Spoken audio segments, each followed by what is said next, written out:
Hey guys, it is Moxie from psychomoxie.wordpress.com, which I have not written in many ages, but if I have a new entry in my blog, because I'm actually a writer, believe it or not, I will let you guys know and put the link down below. But today I'm here to talk about the different types of psychopathy. There's primary and secondary psychopathy, which you may not be aware of. There are different types. We've been talking a lot about how people with cluster B personalities and people in particular with narcissism and ASPD are indeed actually human beings or complex creatures just like anybody else. And kind of trying to get to the point that, labels really aren't as important as people just seem to think they are. I mean, particularly since you may have noticed that there's a huge kind of trend calling people narcissists. I mean, the term narcissist is kind of thrown around to the point where it's kind of lost its meaning.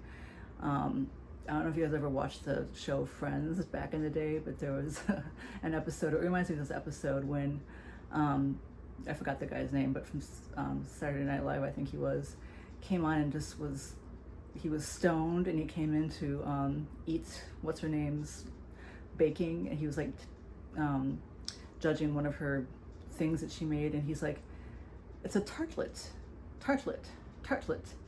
After a while, you keep saying it and it loses all meaning. Tartlet. And it kind of reminds me of that. Like, narcissist has lost its meaning over the past year or so. That's just what it reminds me of. It's just lost its meaning. It means nothing anymore. When in fact it does have a very specific definition. But at the same time, just judging a person by their label of being a narcissist kind of just steamrolls over the rest of their humanity, because we are human beings. Although I'm not a narcissist, I am antisocial personality disorder with psychotic features, many psychotic features, but I am also a person, I'm a human being, and if you really dive deeply into the diagnoses and what the features are, it gives you a much better idea, a more full-rounded idea of what these diagnoses mean. So I'm going to kind of get into that. But before I do, oh my God, you guys, the couple days I've been having, my last video I talked about just the things that have been going on with like the dentist and everything. So yesterday I discovered that I have freaking shingles, sports fans. Shingles. I don't know if you know what shingles are, but they are horrible. So like if you ever had chicken pox as a kid, you are prone to getting this thing called shingles, which is, it's almost like getting chicken pox again, but in like stereo and like squared. And so you get these little rashes of they're like chicken pox, little blisters, but you get them in like little clusters in small places, and you can get them anywhere. I've heard that people get them like by their eyes. It's like, I can't even imagine, but you get these little blisters, and I thought I was bitten by something, like, oh, got like a spider bite maybe, I don't know. Like my freaking addict adopted sister had brought bed bugs into the apartment a little while ago, and that was like a huge nightmare. It took months to get rid of them. I'm thinking, oh my God, they're back. That's what my initial thought was, but no, they're gone. I took a month to get rid of them, but they're gone. And so was she, by the way. In any case, it's not that, and I'm like, what is going on? And then all of a sudden I'm laying in bed, just minding my business, like doing some research online like I'm always doing, and all of a sudden I feel like this stinging hot sensation, like when you get stung by a wasp on my legs. And then it happens again, and I'm like, how did wasps get in my room? Like, completely illogical thought, right? But it's not wasps. It is just like this stinging neuropathic pain that's going through my legs. And then I get one like in the back of my neck, and then it's happening everywhere, then it stops. And I'm like, this has to be something. There has to be like some kind of connection. And so I look it up online. I'm like, okay, weird rash, little tiny blisters that are scabbing over, shooting pains, migraine-like headaches, even though I'm taking my Topamax, which should be killing all the migraines. Kind of like sore, achy feeling all over, like flu-like feeling I've been noticing, like more run down than usual. And it's like, oh, shingles, freaking shingles. And I thought I had gotten the shot, but then I realized that I hadn't gotten it, and I can't remember why I hadn't gotten it, for whatever reason. But so anyway, I have the freaking shingles. And you guys, it is so painful. It is like, and the thing about it is that after like the blisters all go away, you can still have like this excruciating pain that comes and goes for up to like a year. And I'm like, more pain, seriously? And I'm like, I don't like to complain really, but it's like, I'm gonna do it anyway. I am so freaking tired of just being in pain all the time. Like, I seriously cannot remember the last time I was not in pain from something. I really can't. I cannot remember a time before the pain. And it's just exhausting, it's just really exhausting. And so I thought, well, logically speaking, I'm very familiar with pharmaceuticals at this point, like better living through chemistry has been my life for a long time. So I'm thinking, okay, it's neuropathic pain. What would treat neuropathic pain? And my first thought was gabapentin, and I have gabapentin. So I'm looking up online, I'm like, can gabapentin help shingles pain? And there's been some studies done on it, and it's like, well, yeah, it definitely could help. So I'm like, okay, what's the dosage, blah, blah, blah. And I'm very sensitive to drugs. So like whatever the dosage is, I half that. And so I took a gabapentin, and about an hour later, the shooting pains started to ease up. And I'm like, all right, I can do this. So I call my pain doc. I'm like, hey, this is what I've got, and I've got gabapentin. Don't want to self-medicate, but this is what I'm thinking will work. And like, please call me back. So that's where we stand right now. And I know that it will help. And so I just took like a small amount, like a 300 milligram, because, I'm not an idiot. I know that there's been research done, and this is what they usually treat it with. And just took my usual pain medication. So that's kind of where we're at. But oh my God, I'm so run down. And I took my dad to the hospital today because he's got dysphagia, and he had to get like a swallow test. I'm like, I'm so tired. And then tomorrow I've got the pain clinic. So well, that's good. I got the pain clinic tomorrow and my counseling appointments. There's all these things I got to do, and it's like, I just want to stay in bed. So I'm done bitching, but Jesus, Lord Almighty, to the God that I don't necessarily believe in, please just make it stop. Anyway, so psychopathy. There are two different categories of psychopathy, and there's a lot of overlap between them. And then also, even besides that, you can have both. You can have like elements from both, and one person can have. I'm not even talking properly. One person can have elements from both categories. So you're not just necessarily primary or secondary. You can be a bit of both. And then not only that, there's a lot of overlapping traits. So if you have ASPD, you are either, you can be a sociopath, you can be a psychopath, and you can also have overlapping between those two things. So you can be overlapping psychopath and sociopath, and then between the psychopathic traits, there are two different kinds of psychopathy. So it's very complicated. So the point being that you can have, even within the cluster B personality disorders, there's so much complication going on. We are complicated creatures in general. There's a lot of stuff going on here. It's not simple. So when you call someone, you're a psycho, it's like, no, dude, you have no idea what you're even talking about, So, and some of these may surprise you. So I'm gonna, it's like a Venn diagram thing that I'm gonna read you from. So primary psychopathy, the traits are calculating, selfish, indifferent, calm, hard to the core, and untreatable. That's primary psychopathy, right? Secondary psychopathy is underlying depression, anxiety, character neurosis, capacity for guilt, love and empathy, hot-headed, impulsive, tough on the outside, soft on the inside, amenable to treatment. Now the overlapping traits are lie, cheat, swindle, irresponsible, unreliable, undependable, fails to learn from mistakes, no feelings of regard for others, and no feelings of guilt. So interesting stuff. Now I'm gonna let you guess what you think I am, right? So I think it's probably relatively clear that I probably have more traits from secondary, because here I am, making all this effort to improve myself. I have the whole soft on the inside, tough on the outside, and then hard to the core. I've been accused of both of those things. And to be honest with you, there have been times when I've felt one and then I've felt the other. And I think that I have literally trait, not literally is the wrong word, I'm talking like a freaking Gen Z or whatever it is. I'm talking like a 14-year-old. I actually believe that depending on the situation, which is why we're complicated creatures, like when it comes to my cats and when it comes to my son when he was alive, I have the, soft on the inside bits. But when it comes to just almost anything else, I am hard to the core.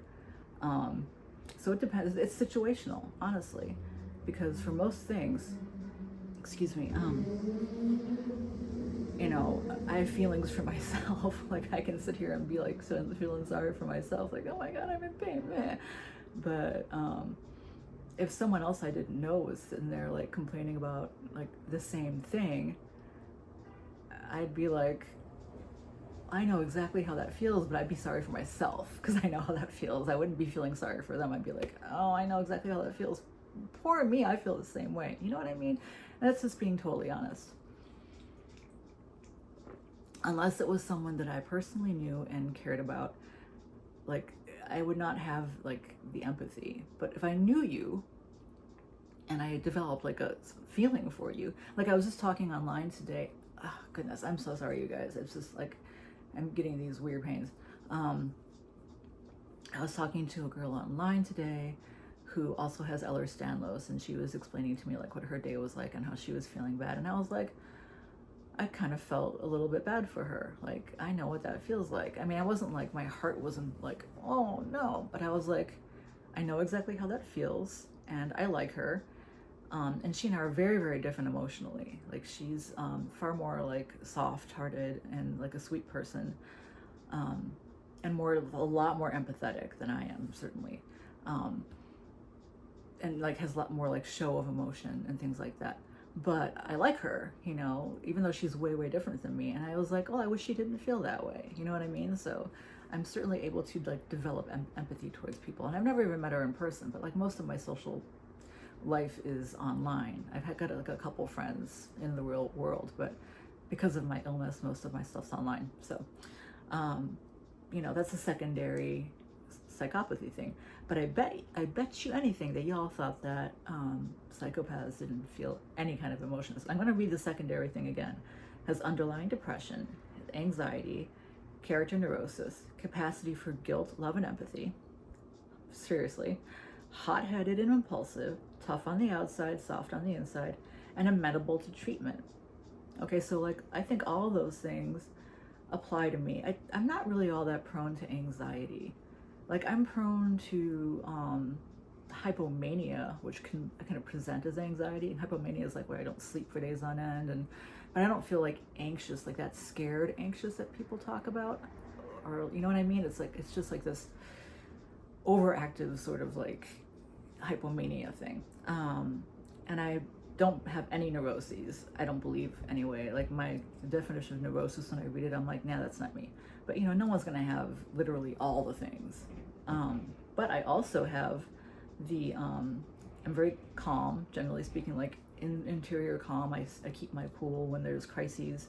I'm always the one who stays calm no matter what. Like in all the situations where everyone's losing their shit, I'm always the one to keep my cool and make the decisions as to what's going on every single time.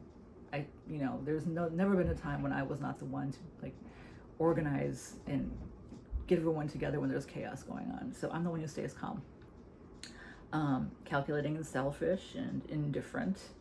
But I'm not untreatable, and I'm not entirely hard to the core. Like I said, it depends on the situation.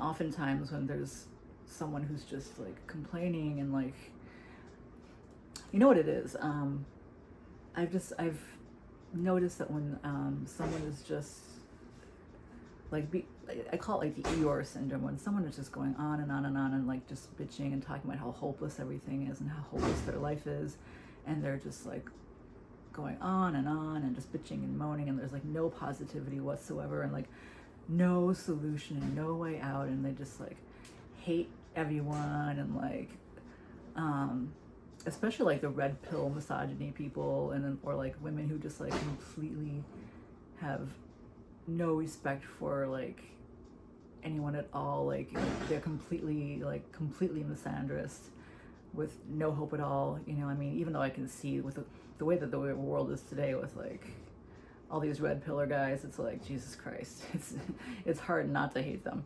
But, you know, cis men right now are kind of like out of their minds. But, you know, there's a lot of men who are like really awesome too. So like anyone who's like a complete extremist or just complete Eeyore syndrome, I'm completely cold toward those people. Like, I'm just like, you're hopeless, fuck you. Like, I don't care what you're going through. I'm like, I write you off completely. And that's just how I am, because I'm like, well, what use are you? What good? My grandmother was just the same way. Like, she would just be with people like she had no respect for. If she thought that you were below her respect because of your views and your values, she'd be like, what good are you? And that's exactly how I am, which is why I think my grandmother was ASPD. So hard to the core on that level, yeah, for sure. And you're not going to change my mind after that, you know. You know, so there's overlap there, and there is almost always overlap, which I've been studying this, so I'm not just talking out of my ass. There's almost always overlap with these psychopathy traits. And then on top of that, you can also, if you've noticed, I've talked about sociopathy before. There's a lot of overlap with sociopathy symptoms here, which is super interesting. And I was talking on my Cluster B chat today with one of my favorite people from the group, and she and I were talking today, and we're quite different, but she's also got ASPD, but she's more on the sociopathy side. And she's quite different from me. She's not as social, you know, and upbeat as I am, because I'm fairly like optimistic and upbeat and everything, and you know, I'm like la la la la la, you know, and I'm like kind of chatting and like happy with everybody. And she's like much more kind of dark, like kind of like the goth girl in high school, you know, and I'm more like the cheerful punk rocker with like the pink hair, which is exactly what I was like. So we're different in that way, but I really, really enjoy her because she's got this biting, awesome sense of humor, and she's sweet, you know, despite it. And like the overlap of, the overlap of our symptoms are really interesting. And then where we diverge is interesting as well, because she's like super anti-social, you know, in a lot of ways. Because we were talking about, you know, if Armageddon came, I was like, we all just need to get together. If we're gonna die, we just need to together and like do our drug of choice and like hang out and like watch the world end, you know. And she was like, I prefer to be alone. And like, well, you know what? As I'm inhaling my last breath of opium, I will be thinking of you. And she was like, oh, that's awesome, you know. But that's like the major difference is when it comes down to it, a sociopath would rather just face the end of the world by themselves, and a secondary psychopath would rather, you know, be with people and face the end of the world with people, you know, because we're rather social creatures, you know, charming everybody around us, even to the very last. So there you go, which I find interesting. And then on the same level, I'm not sure if you've heard of Machiavellian. Where am I on this? Okay, only 18 minutes. There's a whole subgroup of psychopathy and ASPD people. There's Machiavellianism, and I had this link, and now of course, because I've been blathering away, I cannot find it. I was going to read to you from this, because I'm sure you've heard. Oh look, there's one called the Well-Dressed Snake Personality, an insight into narcissistic psychopathic personalities. That sounds exactly like me. And it sounds really biased because they're calling us snakes. Let's see what this has to say. All right, since I can't find the other one, let's see what this one is about. The Well-Dressed Snake Personality, an insight into narcissistic psychopathic personalities. Since I'm just sort of like on pain meds right now and can't find my other article, I'm just going to read this to you. How many kinds of malevolent characters are out there? In line with Paulus and Williams, 2002, the answer is 3, namely the Dark Triad. Oh, here, this is fine. The Dark Triad of Machiavellianism, narcissism, and psychopathy. Dark traits, DT, are associated with emotional deficits, exploitation, immoral strategic thinking, and risky behaviors. All three traits have been largely investigated mainly during the last decades. The purpose of this paper is to provide an overview about the available literature regarding the characteristics of personality traits associated with the DT by focusing on the main consequences of the DT from a psychopathological and psychiatric perspective. Studies found a strong association between Dark Triad traits and several types of negative psychosocial outcomes, such as substance abuse, sexual promiscuity, aggression, and crime. Nevertheless, there is a specific literature showing the advantages of scoring high on Dark Triad traits. Oh, this is good. It's like there's a positive. For example, the assumption of positions of authority over other people and the expression of low levels of social anxiety. I've got very low levels of social anxiety, like practically none. Although the literature mainly focuses on the consequences that DT traits may have for society in general, there is lack of studies investigating the personal repercussions and the psychopathological and/or psychiatric dimensions in those individuals scoring high DT traits. Therefore, further research is needed to clarify how the different personality traits may interact with each other and modulate not only the individual's life choices, but how and whether Dark Triad traits, hello kitty, may predispose or not the onset of a specific psychiatric disorder. Well, that's interesting. Let's see. Oh, this might be the one I was looking at, actually. Okay, let's see. Well, this is a lot of shit to read, so I'm just going to give you a little overview of what Machiavellianism is, since you may not be familiar with the term. So the term Machiavellianism derives from Niccolò Machiavelli, a 16th century Florentine writer, historian, and politician who wrote The Prince, a theoretical discussion on accumulating and exercising political power. In his famous critical essay, Machiavelli remarked the importance of pragmatism, emotional distance, and manipulative influence tactics to achieve and maintain political power. Almost 500 years later, Machiavelli's book became the base for academic research on the concept of Machiavellianism. Good night, see you tomorrow, or later. A personality profile defined by 4 consistent traits: the inclination to ignore ethical standards in service of self-oriented outcomes, amoral manipulation, a cynical outlook on motivations and intentions of others, distrust of others, a necessity to dominate interpersonal situations and minimize the capacities of others, desire for control, and a strong aspiration to acquire extrinsic indicators of career success, desire for status. So that's Machiavellianism. In case you were not familiar with that term, that is one of the psychopathy little sub things, or one of the Dark Triad traits. And then there's psychopathy, there's everyday sadism, and there's narcissism. So you're sort of familiar with psychopathy and narcissism. So I'm just going to read, now you know what Machiavellianism is. I'm going to read everyday sadism. Sadism indicates the tendency to inflict pain and humiliation on others to assert dominance and power, or for the purposes of pleasure and enjoyment. Overall, research on sadism mainly focuses on sexual sadism. Sexual sadism also occurs at subclinical levels, for instance, in a preference for BDSM, which is bondage, discipline, dominance, submission, and sadomasochism, a sexual inclination towards looking for pleasure from their own or another's pain. Hey, sweetie cat. Oh, I hear you. However, not all sadism is merely sexual. Non-sexual subclinical sadism has been named everyday sadism, which reflects the cruelty in everyday life, for example, preferring watching violence in movies, gaining pleasure from viewing fight sports involving humans and animals, and so forth.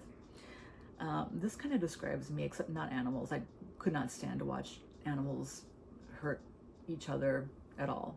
I could stand to watch them hurting humans, but other than that, like, sadism is definitely a part of my personality disorder.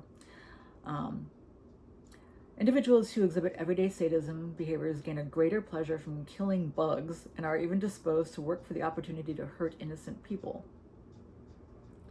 Moreover, everyday sadism is linked with augmented bullying behaviors such as internet trolling and a predilection for playing violent video games. Furthermore, everyday sadists compared to non-sadists usually experience more pleasure while causing harm, and the grade of pleasure is positively correlated with increased severity of injury. Let me close my door for a second. I'm going to come back and address this a bit because it's a little bit more nuanced than they're talking about here. Hold on.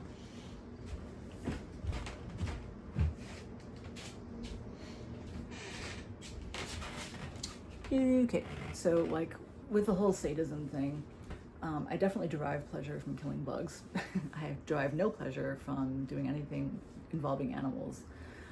My attitude towards animals changed drastically from childhood to adulthood. However, I did not have the same sensibilities about animals that I do now when I was younger.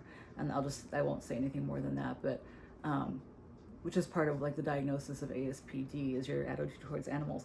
And the girl I was talking about earlier, she's the same as me. She didn't have the same sensibilities about animals when she was young, but now she just loves animals and is very misanthropic towards humans, which is very interesting that we both kind of had the same, flip of the switch in our brains somehow and in our hearts, And now she's like, I love them, and she's got all these pets, and it's interesting. And now I've got these pets that I would literally kill for.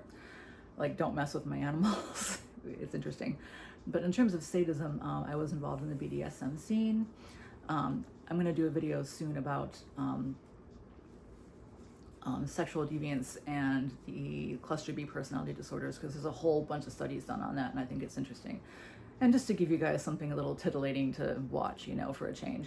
And so this is kind of like my preamble to that, I guess. I'm kind of all over the place tonight. I'm medicated. What are you gonna do?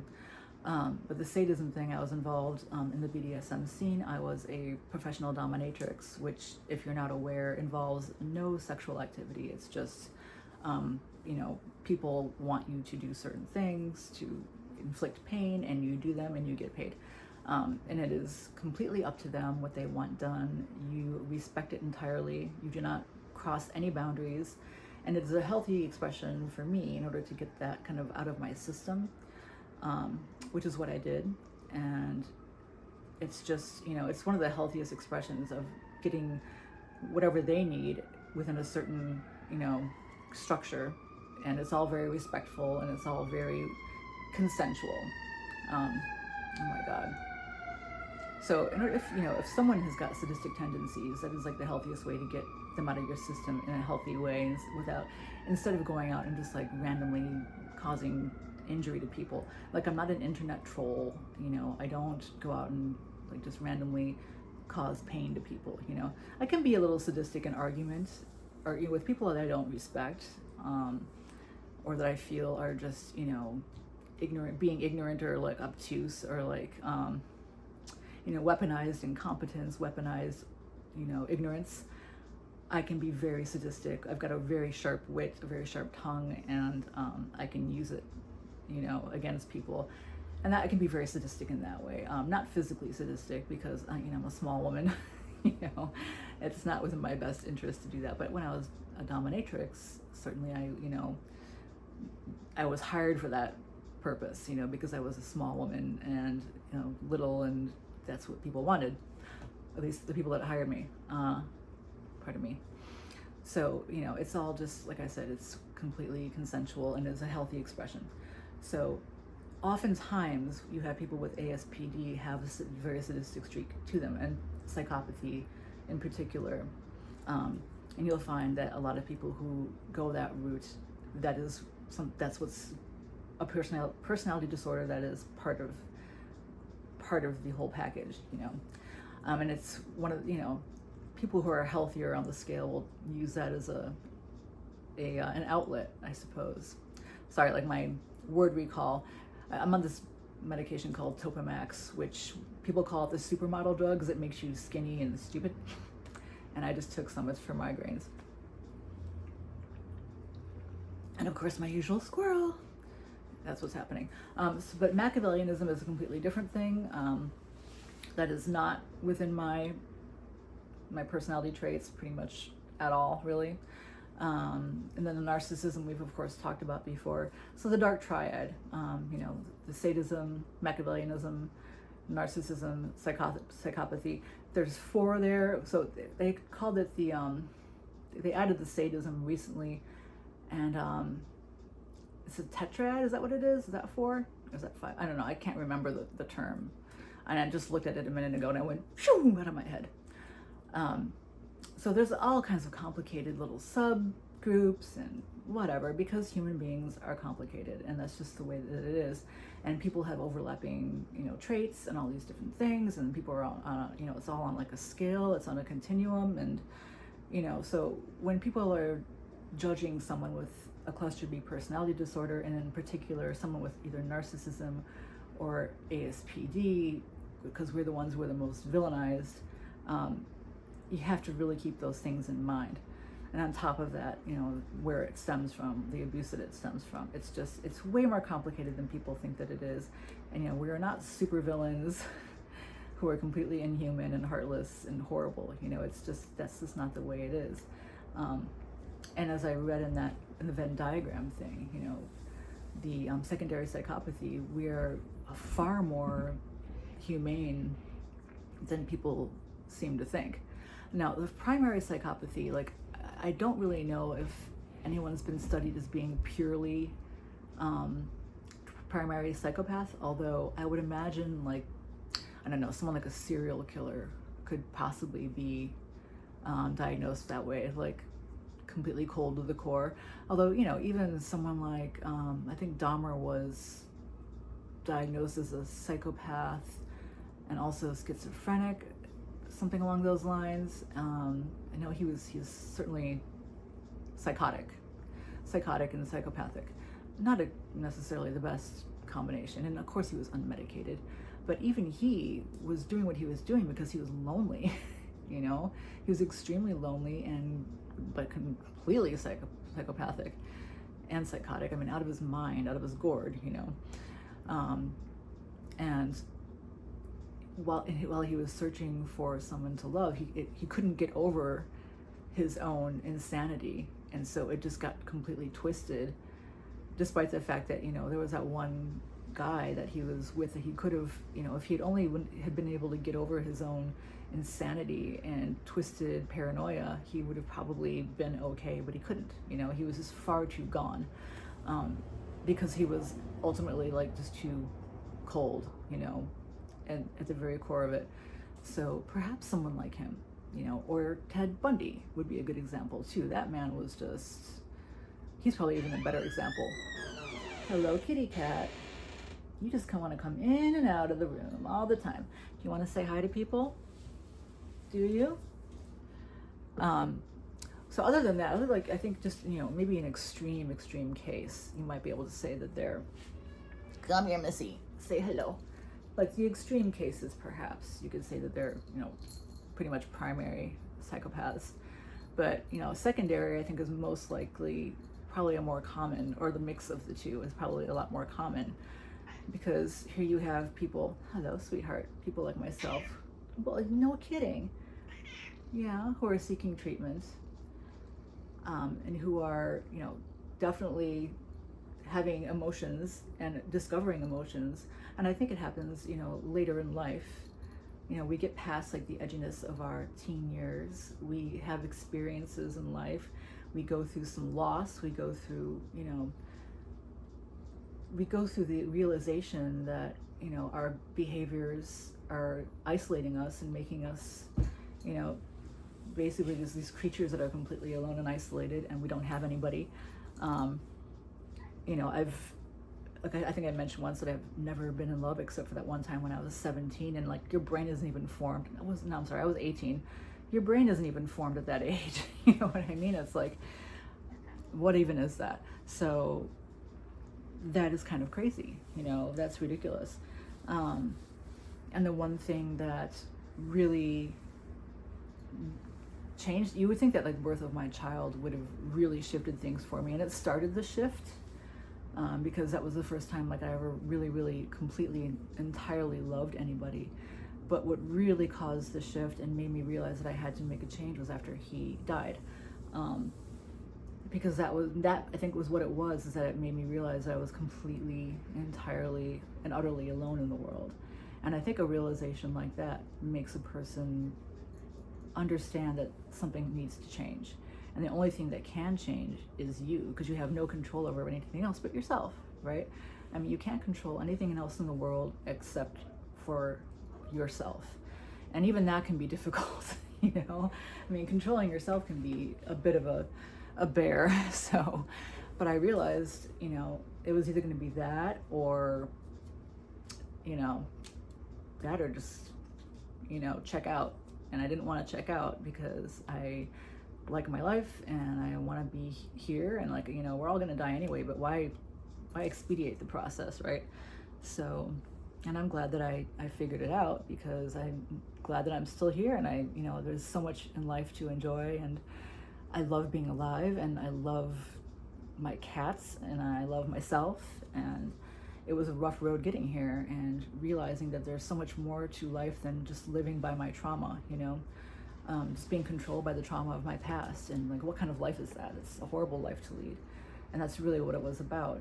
One of the women in my cluster B group today was talking about that, and she's like, I hate being controlled by my rage and my anger and the fact that it all stems from the trauma of my past. She's like, I hate living this way. I hate the fact that this is what controls me. Like, this is just like, it's like being controlled by all the horrible things that happened in my past, and who wants to live that way?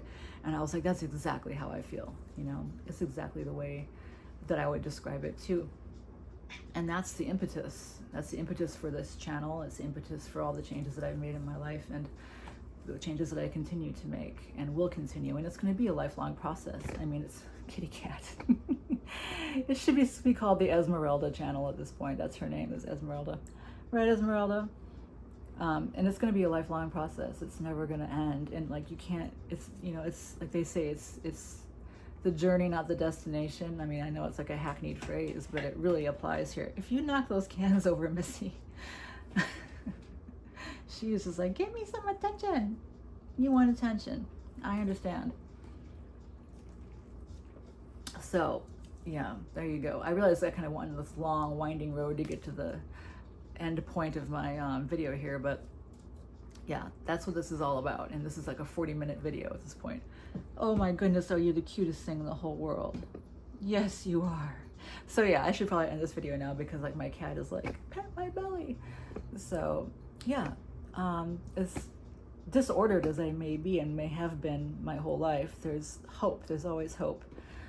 For most of us, I would say, like, in terms of hopelessness, like hopeless personality disordered people, that probably is a very small percentage that really don't have any hope at all. The rest of us are just really trying to get along. And I know pretty much every single person in my group is, you know, they may not be taking like the typical route, or may not even think that they are necessarily fucked up in the normal sense of the word, but they are people who are just trying to live their best lives and not be fucked up people. They're just trying to be people, you know? And they don't consider themselves to be like, oh, I'm just disordered and I'm helpless and hopeless. That's not the way they see themselves. They do see themselves as people who are just trying to, you know, not be controlled by their past, not be controlled by whatever got them to where they are. And, you know, it's insulting to think of it in any other way. So there we have it, my friends. And I hope that you enjoyed this video, and sorry I'm a little distracted, but you know, I'm medicated. So I will see you guys really soon, and thank you again for watching, and thank you as always for the comments that you leave and for the likes, and please subscribe and please like, and or don't, you know, but I do enjoy talking to you guys. So I hope you leave some comments, and I will talk to you really soon. Bye.